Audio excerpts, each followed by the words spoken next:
écologistes et les socialistes, la fermeture il y a 5 ans de la centrale nucléaire de Fessenheim et qui a laissé des traces dans le Grand Est. Oui, il y a 5 ans, jour pour jour, s'arrêtait le 2e réacteur de la plus vieille centrale nucléaire de France. Il y a quelques semaines, sa réouverture a failli être adoptée lors d'un débat à l'Assemblée, mais Fessenheim est bien de l'histoire ancienne. Au grand désespoir de ses habitants, la fin de la centrale a mis un coup d'arrêt à l'économie locale de la commune, laissant un sentiment d'immense gâchis. Témoin privilégié de ce déclin, le patron des magasins U, Dominique Schelcher, qui a grandi et qui habite toujours à Fessenheim, Baptiste Morin. Dominique Schelcher est un enfant de Fessenheim. Il y dirige aujourd'hui un supermarché après y avoir grandi.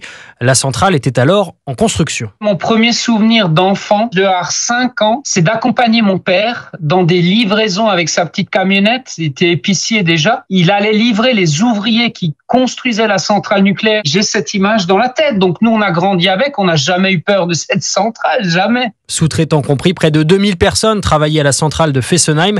L'arrêt de l'activité a marqué l'économie locale. Toutes les familles sont parties. Le restaurant historique du village, qui était le dernier bar du village, etc., lui, il a fermé. On est vraiment dans un petit village, c'est 2500 habitants. Donc moi, j'avais plusieurs collaboratrices qui travaillaient au magasin, dont le mari a été muté dans une autre centrale nucléaire à l'autre bout de la France, et donc qui ont quitté leur job ici alors qu'on en était très contents. Lors de l'annonce de la fermeture de Fessenheim, François Hollande avait promis de compenser tous les emplois perdus.